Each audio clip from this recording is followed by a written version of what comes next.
우리 좌우 옆 사람에게 이렇게 인사합시다. 모든 것이 하나님의 은혜입니다. 할렐루야. 우리는 다니엘 기도의 기간 동안 많은 시간 속에 하나님의 은혜를 경험하고 있습니다. 정말 저들이 감사할 수 없는 중에 감사하는 모습을 보면서 하나님께서 저들을 세우신 이유가 있다라고 하는 결론을 얻게 됩니다. 우리가 그 자리에 서지 못하지만 우리 각자에게도 하나님이 베풀어 주시고 함께 하신 은혜가 있는 줄 믿습니다. 우리의 마음으로, 우리의 입술로, 우리의 삶을 통하여 하나님께 감사와 존귀와 영광을 올려드리는 복된 시간 되기를 축원합니다. 감사에는 세 가지가 있는데 첫째는 조건부 감사입니다. 하나님이 내게 뭘 해주시면 내가 뭘 하겠습니다. 내가 대학에 합격하면 내가 하나님을 위해서 뭘 하겠습니다. 라고 하는 1차원적인 신앙의 모습이 있습니다. 두 번째는 뭐뭐 때문에 당신이 나에게 이렇게 해주셨기 때문에 내가 질병에서 고침을 받았기 때문에 내 자녀가 어려움에서 회복되었기 때문에 내가 진급했기 때문에 내가 집을 샀기 때문에 내가 차를 샀기 때문에 내가 뭘 얻었기 때문에 그러한 또 다른 뭘 했기 때문에라고 하는 그런 감사가 있습니다. 그러나 진정한 감사는 그럼에도 불구하고입니다. 오늘 본문 말씀에 보면 무화과 나무가 무성하지 못하며 포도나무에 열매가 없으며 감람나무에 소출이 없으며 밭에 먹을 것이 없으며 우리의 양이 없으며 외양간에 새가 없을지라도 그럼에도 불구하고 하나님께 감사하는 귀한 감사가 우리 모두에게 있길 원합니다. 하나님께서 우리에게 절기를 통하여 하나님께 나오기를 원하시고 그 절기를 통하여 하나님께 감사하기를 원하십니다. 유월절을 통하여 무교절을 통하여서 이스라엘 백성들이 출애굽을 할 때에 어떤 은혜가 임했는지를 기억하게 하고 유월절 어린 양 예수 그리스도를 기억하게 만드십니다. 또 하나님께서 우리에게 맥주 감사절을 통하여 칠칠절을 통하여 감사하는 그 모든 오순절 그런 감사를 통하여서 여름의 무성한 가운데서도 하나님께 감사의 자리에 나오게 합니다. 가을에 수장절을 통하여 그리고 초막절을 통하여 추수감사주의를 통하여 하나님께 감사하게 하는 것. 어느 신학자는 이렇게 말합니다.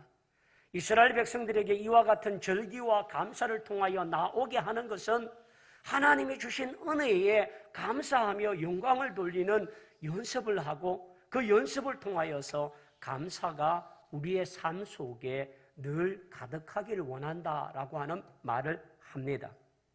그러므로 여러분, 오늘 추수감사주일이라고 하는 이 절기가 형식과 예식의 예배가 아니라 정말 하나님께 감사함으로 하나님께 영광을 돌리며 하나님 앞에 우리를 향하신 그 은혜에 감격하는 복된 시간 되기를 축원합니다. 하박국이 살던 시대는 대단히 위기적인 상황입니다. BC 600년경에 이스라엘이 역동기를 겪고 있습니다. 역동기라고 하는 것은 이스라엘만이 아니라 주변의 모든 국제 정세가 대단히 위급하고 급박하게 돌아가고 있는 상황들입니다. 그동안은 아수르라는 나라가 이스라엘을 점령하고 그 주변의 나라들을 강압적으로 힘있게 다스렸습니다. 그런데 그 아수르라고 하는 나라가 신흥강국 바벨론이라는 나라에 의해서 멸망을 당합니다. 그리고 애굽이라고 하는 강력한 그런 나라가 또다시 바벨론에 의해서 짓밟히고 나라의 모든 대외적인 정세가 바벨론이라는 나라가 더 힘을 얻고 신흥강국으로 도상하고 있는 그런 때입니다. 북이스라엘은 아수르에 의해서 멸망을 당했습니다. 그런 틈바구니 속에 조그마한 이 유대 나라는 정말 풍경동화와 같은 외부의 큰 세력들과 힘에 의해서 휩쓸려 가기도 하고 그로 인하여서 위험을 당하고 있는 위기를 만나고 있습니다. 그리고 바벨론의 침략을 통하여서 이제 멸망이 앞두고 있는 풍전등화와 같은 그 시대에 하박국이라고 하는 선지자가 하나님 앞에 외치고 기도하는 내용이 이와 같습니다. 그래서 하박국에는 세 가지의 질문을 하고 그것에 대한 답을 하고 있는데, 여러분 지금 이 유대 나라의 상황이 어떠한지를, 국내 정세를 잠시 보아야만 합니다. 이스라엘이라고 하는 이 유대 나라는 통치자들이 자기가 믿고 신뢰하는 강대국에게 뇌물을 주기 위해서 백성들에게 착취를 합니다. 그 착취를 통하여서 일부는 자기가 살 길을 위하여서 강대국의 나라들에게 조공을 바치고 뇌물을 바칩니다. 그리고 일부는 자기의 배를 채우고 자기의 부를 축적하는 일에 앞장을 서갑니다. 여러분, 백성을 지켜주지 못하는 때에는 힘 있는 자들이 자기들의 권력과 힘을 통하여서 사람들을 강탈하고 이와 같은 빼앗음으로 인하여 약자는 더 고통스럽고 힘든 삶을 살게 됩니다. 그러니까 지도자는 부패하고 백성들은 이와 같은 고요로 고통스러워하고 있는 때에 하나님을 바라볼 마음의 여유도 믿음도 없는 겁니다. 그럴 때에 선지자 이 하박국이 백성들에게 회개를 요청해도 백성들은 들을 상황이 아닙니다. 내 코가 석자인데 여기서 뭘, 하나님이 살아계시다면 우리가 왜 이렇게 고통을 당하고 힘겨워야 하느냐라고 하는 모습을 가질 때에 선지자를 도리어 잡아서 죽이려고 하는 시대가 바로 이런 시대였습니다. 예배가 예배되지 못하고 제사장들이 제사장의 역할을 감당하지 못하고 예배가 죽어버린 그 시대의 장소에는 바벨론이나 아수르나 애굽이라고 하는 나라가 섬기는 그 신들이 자기를 지켜줄 것이라고 사람들은 각자가 그 신들을 우상으로 섬기고 따라가고 있는 시대입니다. 이런 시대에 힘이 없는 백성은 점점 희망도 없고 바라볼 어려움도 없는, 그런 빛도 없는, 소망도 없는 그 시대에 하박국이 선지자로 하나님 앞에 쓰임을 받고 있습니다. 하박국이라고 하는 것은 한번 따라합시다. 포용하다, 안아주다, 허경을 한다는 거죠. 안다라고 하는 거죠. 하나님이 이 절망과 고통 속에 있는 이 백성들에게 하박국을 통하여서 백성들을 안아주고자 하십니다. 백성들을 품어주고자 하십니다. 이 품다라고 하는 그 포용하다라고 하는, 안아주다라고 하는 이 하박국의 뜻 의미는 결국 무엇을 이야기하냐면 그런 너희들을 하나님이 사랑으로 품어주고 있다는 사실을 보여주는 겁니다. 여러분, 희망도 없고 소망도 없고 어떻게 해야 될 갈 바를 알지 못하는 절망 중에 있는 자들이 하나님의 그 넓은 가슴으로 포옹하고 안아주는 사랑을 느낄 때에 위로와 힘과 용기와 능력을 얻을 줄 믿습니다.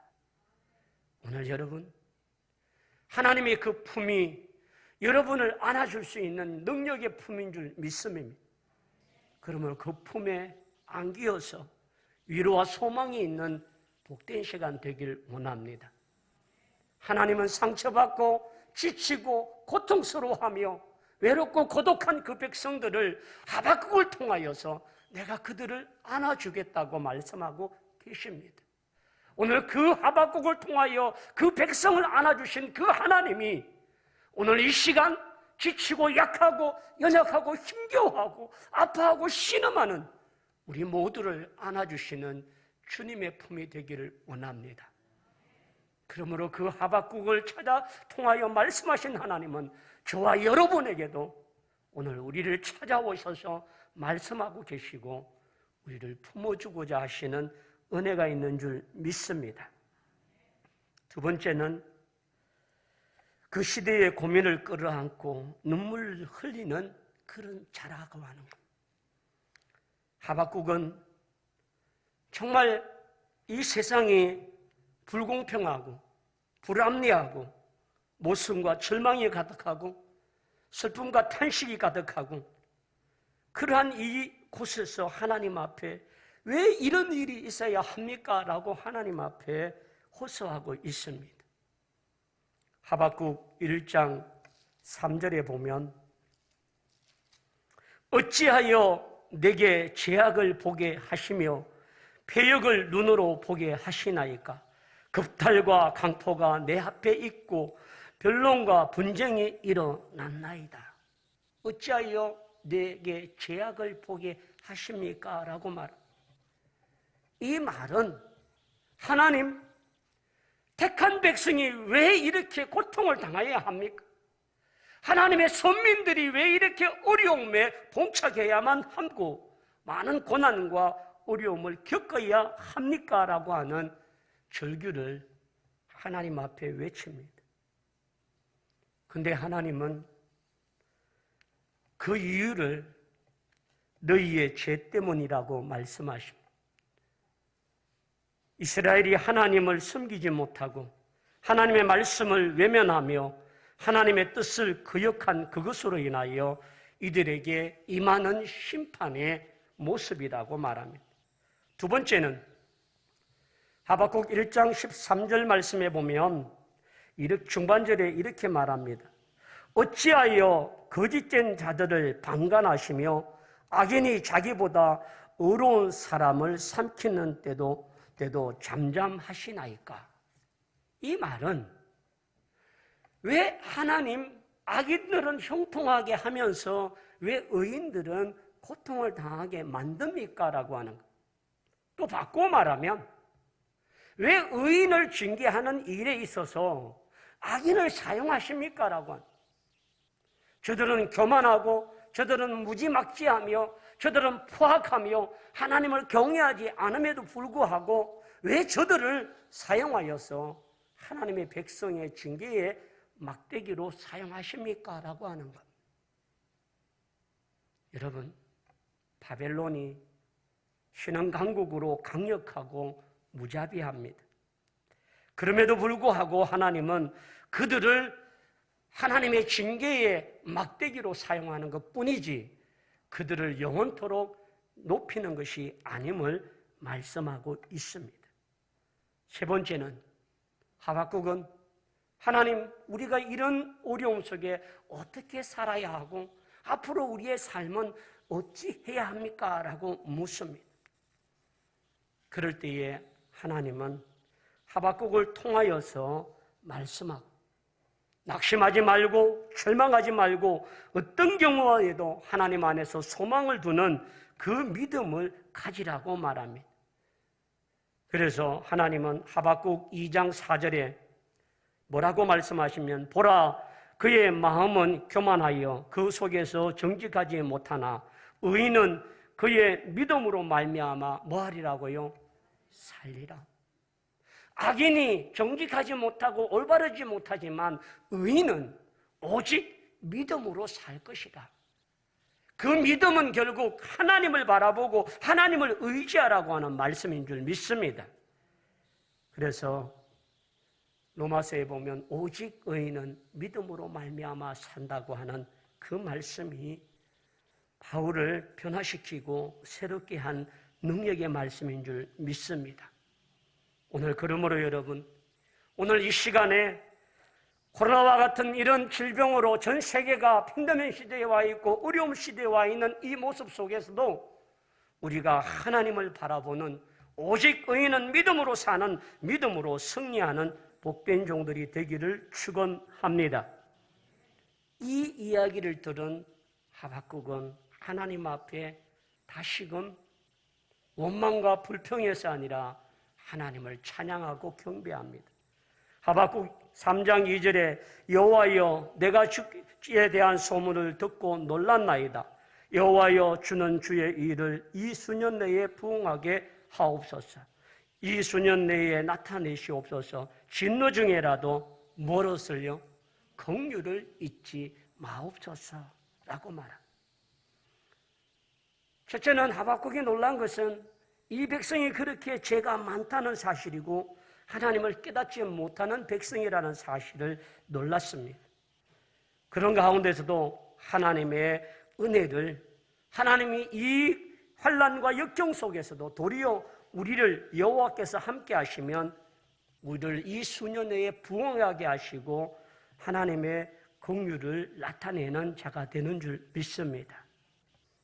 그러므로 여러분, 모든 것이 하나님의 은혜라고 말할 때에 은혜는 내가 받을 자격과 조건이 있어서 받는 것이 아니라 하나님이 주시는 것임을 믿습니다. 그래서 여러분, 우리가 하박국이 1절에 보면, 3장 1절에 보면 무엇으로 이야기하느냐 하면 시기온노스에 맞춘 선지자 하박국의 기도라라고 했는데, 시기온노시라고 하는 것은 지휘자에게 맞춘 노래라. 그런 절망 가운데 희망이 없는 시대에 하박국은 하나님의 뜻을 분별하고 깨달을 때에 도리어 찬양대를 조직하고 지휘자를 통하여서 합창으로 하나님 앞에 영광을 돌리며 나가는 것은 하나님의 은혜를 깨달았기 때문입니다. 여러분, 어제 우리 다니엘 기도회를 통하여서 합창을 통한, 연합을 통한 함께함이 얼마나 좋은지를 보았습니다. 하박국 또한 절망의 시대에, 고통의 시대에, 정말 암흑한 시대에 하나님의 임재와 하나님의 은혜를 깨닫고 나니까 가만히 있을 수가 없어서 지휘자와 함께, 지휘자에 맞추어서 함께 우리 모두 하나님을 찬양하고 경배하자라고 하는 모습으로 나온 이 고백들이 오늘 이 시대에 힘들고 어렵고 내가 당하고 겪고 있는 현실이 너무나 비참할지라도 하나님을 향한 귀한 감사와 찬양을 함께 드려지는 복된 종들이 다 되기를 축원합니다. 그래서 여러분, 감사는 고난의 터널을 통과해야만 나타날 수 있습니다. 아니, 고난을 통하여서 하나님을 경험하는 자가 고백하는 감사일 수 있습니다. 그래서 하박국 3장 2절처럼 여호와여 내가 주께 대한 소문을 듣고 놀랐습니다 라고 말합니다. 우리를 다시금 회복시켜 주시고 우리를 부흥케 하실 수 있는 분이 하나님이신 것을 믿습니다. 우리가 진노 중에도 환난 중에서도 우리를 긍휼히 여기시는 분임을 내가 믿습니다라고 하는 하박국의 고백처럼 저와 여러분이 환난과 어려움, 질병과 고통 가운데서도 하나님께 감사하는 복된 종들이 다 되기를 축원합니다. 자, 그렇다면 하박국이 감사하고 있는 내용을 오늘 본문을 통해서 함께 보기를 원합니다. 첫째는 한번 따라하길 원합니다. 환난 날에 감사하라. 하박국 3장 16절에 내가 들었으므로 내 창자가 흔들렸고 그 목소리로 말미암아 내 입술이 떨렸도다. 무리가 우리를 치러 올라오는 환난 날을 내가 기다림으로 썩이는 것이 내 뼈에 들어왔으며 내 몸은 내 처소에서 떨리는도다. 여기에서 무리가 우리를 치러 올라오는 환난이라고 하는 것은 결국 바벨론이라고 하는 신흥 강국이 이 약하고 작은 유대 나라를 침략하는 것들을 말합니다. 여러분, 전쟁에 능하신 하나님이 여호와 하나님이신 줄 믿습니다. 이 절망과 어려움 속에서 앞으로 다가올 이 전쟁에서 이스라엘 백성들이 가지고 있는 모든 것들을 이룰 수 있다는 이야기입니다. 17절 말씀이 그 말씀입니다. 우리 다 같이 한번 볼까요? 17절 말씀 다 같이 합독하겠습니다. 3장 17절 말씀입니다. 비록 무화과 나무가 무성하지 못하며 포도나무에 열매가 없으며 감람나무에 소출이 없으며 밭에 먹을 것이 없으며 우리의 양이 없으며 외양간에 소가 없을지라도. 자, 이 말씀을 두면서 제가 한번 설명합니다. 무화과 나무는 이스라엘에서 많이 나는 나무입니다. 그래서 무화과 나무의 열매는, 본문을 띄워주시고요. 무화과 나무는 우리에게 일용할 양식을 주시는 것.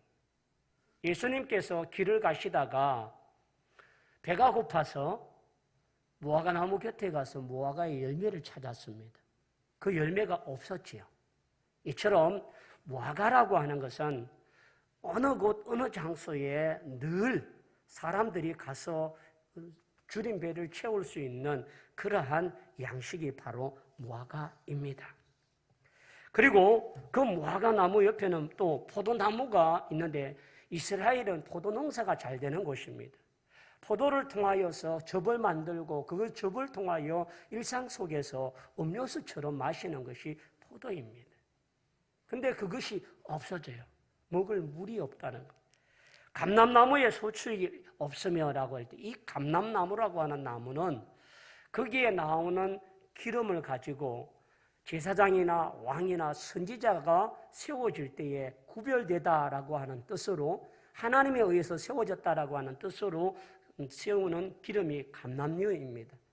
그리고 사람이 상처가 나거나 곧 어려움을 겪을 때 그 감람류로 소독을 하거나 치료제로 사용합니다. 그리고 이 감람류를 통하여서 등불을 밝히기도 하고 일상의 어둠을 밝히는 일을 하기도 하고, 성전에 등불을 켤 때에 이 모든 기름이 감람류입니다. 어둠을 밝히고 우리를 치료해주고 우리에게 세워주시는 그러한 모습의 감람나무가 없을지라도, 또 그 다음에 밭에 먹을 것이 없으며, 여러분 밭에는, 텃밭에는 일용할 모든 양식이 있지 않습니까? 뭐 국거리, 나물거리, 반찬거리, 모든 것이 그 밭에 먹을 것이 없는 것. 세 번째는 우리의 양이 없습니다. 이스라엘 백성들은 양을 통하여 고기도 얻지만 그 양의 틀을 통하여서 틀깎기를 하고 나면 그것으로 옷을 지어 입습니다. 그러면 입을 옷이 없다는 것. 외양간에 소가 없다라고 하는 것은, 소는 농사에 아주 귀하게 쓰임을 받는 밭을 갈거나 운송을 할 수 있는 수단인데, 한마디로 말하면 여기에 나타나는 무화과, 포도나무, 감람류, 밭의 모든 것이나 또 외양간에 이와 같은 양과 소가 없다는 것은 우리에게 일용할 양식이 모든 것이 사라질지라도, 여러분 이 모든 것이 한꺼번에 사라질 수 있는 때가 오는데, 그 때가 언제냐면 전쟁의 때라는 것. 하박국은 지금 바벨론이라는 나라가 이스라엘을 점령하고 또 침략할 때에 결국 우리가 다 잃어버리고, 우리가 의지하고 우리가 소유하고 우리가 가지려고 했던 그 모든 것들이 적국에 의해서 다 짓밟히고 빼앗기고 아무것도 없다 할지라도 무엇으로 인하여 감사하자는 겁니까? 오늘 18절 보면 나는 여호와로 말미암아 즐거워하며 나의 구원의 하나님으로 말미암아 기뻐하리로다. 전쟁을 통하여 다 빼앗기고 아무것도 없지만 하나님 한 분으로 인하여 기뻐하자라는 것. 여러분 지금 오늘 하박국이 말하고 있는 없을지라도라고 하는 모습이 여러분의 삶의 현실이라면 그 없음으로 인하여 당하고 겪는 고난과 고통은 이루 말할 수 없을 것입니다. 우리에게 건강이 없다고 하면 그 건강의 고통과 아픔을 통하여 겪는 눈물과 어려움은 우리에게 대단히 큰 것입니다. 오늘 하박국은 우리에게 말합니다. 없을지라도, 그럼에도 불구하고 하나님으로 인하여 기뻐하고 감사할 수 있는 믿음을 가지라라고 말씀하십니다. 누가복음 12장 19절로 20절에 보면 어리석은 농부에 대해서 나옵니다. 또 내가 내게 내 영혼에게 이르되 영혼아 여러 해 쓸 물건을 많이 쌓아두었으니 평안히 쉬고 먹고 마시고 즐거워하자 하리라 하되 하나님이 이르시되 어리석은 자여 오늘 밤 내 영혼을 도로 찾으리니 그러면 내 준비한 것이 누구의 것이 되겠느냐 하셨으니라고 말한. 여러분, 어리석은 자들은 이 땅의 모든 것을 세우고 영원할 것으로 생각합니다. 그러나 하박국에 의하면 무화과 나무가 없고 포도나무가 없고 또 감람류가 없고 밭에 양식이 없고 외양간에 소가 없고 양이 없다 할 때에, 그럴 때에 우리가 감사할 수 있는 것은 오직 하나님 한 분밖에 없다라고 하는 사실입니다. 그러므로 여러분, 오늘 우리가 추수감사주의를 드리며 하나님께 감사하는 것이 내게 무엇을 가짐으로 누림으로 내가 소유하였으므로 내게 이런 것들을 이루어 주었으므로라고 하는 것이 아니라 없음에도 불구하고 가지지 못한 것에도 불구하고 하나님을 인하여 감사할 수 있는 믿음의 종들이 다 되기를 축원합니다. 세브란스 신촌병원에 심장병동에 벽에 걸려있는 이름 모를 시가 있다고 합니다. 제가 잠시 읽어드립니다. 주님, 때때로 병들게 하심을 감사합니다. 인간의 약함을 깨닫게 해주시기 때문입니다. 가끔 고독의 수렁에 던져서 주심도 감사합니다. 그것은 주님과 가까워지는 기회입니다. 일이 계획대로 안 되게 들어주심도 감사합니다. 그래서 나의 교만을 반성할 수 있는 기회가 되었습니다. 아들, 딸들이 걱정거리가 되게 하시고 부모와 동기가 짐으로 느껴질 때도 있게 하심을 감사합니다. 그래서 인간된 보람을 깨닫기 때문입니다. 먹고 사는데 힘겨우게 하심을 감사합니다. 눈물로써 빵을 먹는 심정을 이해할 수 있기 때문입니다.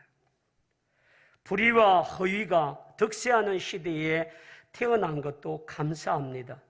하나님의 의가 분명히 드러나기 때문입니다. 땀과 고생의 잔을 맛보게 하심을 감사합니다. 그래서 주님의 사랑을 깨닫기 때문입니다. 주님, 감사할 수 있는 마음을 주심을 감사합니다.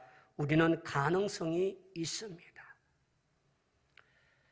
여러분, 신촌 세브란스 병원 심장병동에는 어린아이로부터 어른에 이르기까지 절망적인 사람들이 많습니다. 탄식하고 원망하고 불평하며 힘겨워하는 자들이 많다는 말입니다.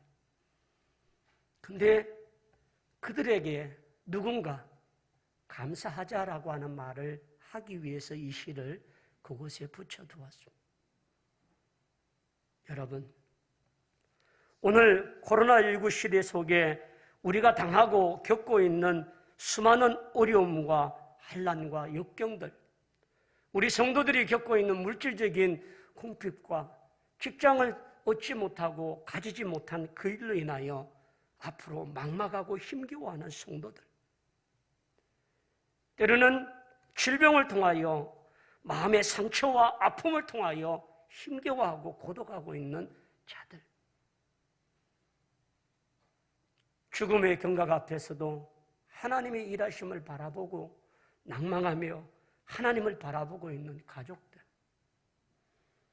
우리가 이런 모든 어려움 속에 그럼에도 불구하고 나는 여호와로 인한 말미암아 즐거워하며 나의 구원의 하나님으로 말미암아 기뻐하리라고 하는 이 고백이 저와 여러분의 고백이 되기를 원합니다.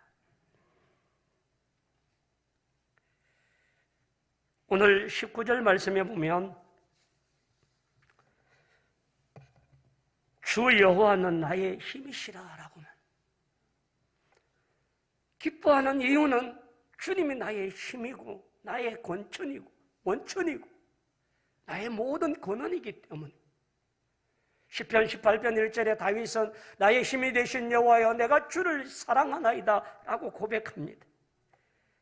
여러분, 우리의 가진 것이 힘이 아니라 하나님이 나의 힘이 되시고 그 하나님이 나의 고백이 되심을 기뻐하고 하나님 앞에 그로 말미암아 기뻐하고 즐거워하는 이 시간이 되기를 원합니다. 두 번째, 하박국은 우리에게 이야기합니다. 19절 하반절에 나는 나의 발을 사슴과 같게 하사 나를 나의 높은 곳에 다니게 하시리로다. 여러분, 사슴의 발이 아주 작고 약하지 않습니까? 그런데도 불구하고 그 거친 산이나 들판이나 바위들을 뛰고 달리는 이 높은 곳. 그래서 암시적인 내용 속에 주석가들은 이렇게 말합니다. 하박국이 말하는 나의 발을 사슴의 발과 같이 하셔서 나의 높은 곳에 서게 하는 이 높은 곳이 어디일까? 바로 하나님의 성전이라고 말합니다. 여러분, 우리 각자의 삶 속에 힘겹고 어려운 그 고난의 자리자리마다 하나님을 경외하고 하나님을 만날 수 있는 그 높은 곳을 설 수 있는 자가 되기를 원합니다. 우리 교회 카톡으로도 올려서 기도를 요청하고 있습니다만 우리 전선민 목사님 지금 많이 위중한 상황입니다. 어제는 우리 권사님 전화 오셔서 서울에서 부산 고신대 병원으로 옮겨졌는데 서울에 있을 때는 그래도 하루에 한 번 두 딸들이 아빠를 볼 수 있는 시간이 되도록 허락을 해 주었습니다. 근데 고신대 병원으로 와서는 코로나 때문에 아무도 만날 수가 없고 외부의 사람이 들어갈 수도 없고 목사님이 가셔서 기도해 줄 수도 없는 상황이에요. 그래서 긴박하게 부산에 있는 목사님들과 또 지인들에게 연락해서 그래도 아이들을 한 번이라도 더 볼 수 있는 시간이 되면 좋겠다 싶어서 연락을 했는데 여러 인맥으로도 이 코로나 앞에서는 통하지를 않더라고요. 그래서 제가 권사님에게 영상으로도, 영상통화로도 목사님과 전 목사님에게 기도가 되어주면 좋겠다라고 그렇게 권유를 드렸습니다. 이제 우리 모두에게 기도해야 될 시간은 정말 하나님이 일하시고 하나님이 만져줄 시간은 그렇게 많지 않습니다. 그렇지만 우리가 낙망하지 아니할 것은 그럼에도 불구하고 모든 것이 지금 절망이라고 하는 상황이라도 불구하고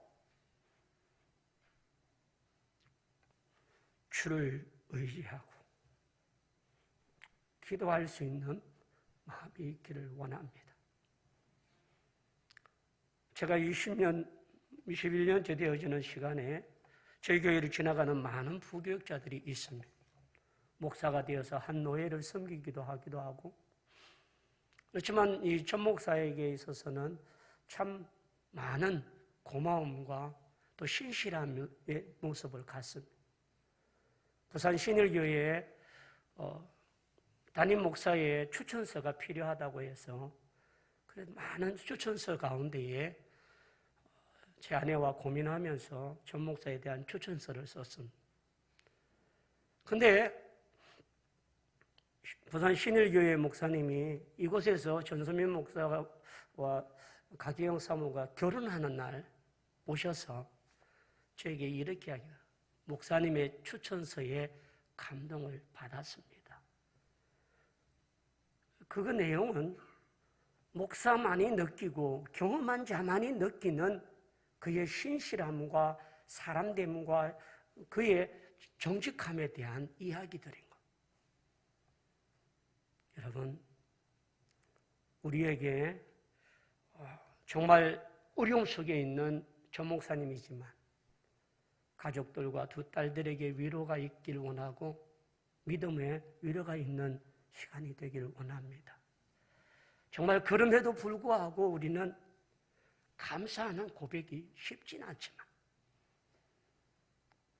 고난을 주신 것도 감사하고 질병을 주신 것도 감사, 환난을 주신 것도 감사. 하나님을 깨닫게 하고 하나님께 감사하기 위함이라고 말하신다면 우리 또한 감사하고 기도하기를 원합니다. 이 시간은 우리 전선민 목사님의 회복과 또 함께하는 사모님과 두 딸들, 가족들, 우리 모두가 잠시 주여 한번 하고 간절하게 기도하길 원합니다. 기도하시겠습니다. 주여!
주님, 그럼에도 불구하고 감사라고 하신 하나님을 찬양합니다. 힘겨운 평화의 싸움 속에 있는 귀한 아들을 붙들어 주시옵소서. 하나님의 능력이라면 죽은 나사로를 살리시는 능력의 하나님인 줄 믿습니다. 당신이 사용하시는 종을 하나님께서 불쌍히 여겨 주옵소서. 하나님의 능력과 권능이 드러나기를 원합니다. 하나님, 귀한 사모님과 두 딸 위로와 소망이 있게 하여 주옵시고 지치고 상한 자들의 마음을 어루만져 주시옵소서. 함께하는 우리 집사님과 권사님, 가족 모두에 우리가 기도함으로 위로하게 하여 주옵시고 하나님의 뜻을 구하게 하여 주옵소서. 오늘 그럼에도 불구하고 감사합니다. 질병을 주셔서 감사합니다. 고통을 주셔서 감사합니다. 하나님을 더 의지하고 바라보게 하심을 감사합니다. 절망 중에도 감사하는 마음을 주시니 감사합니다.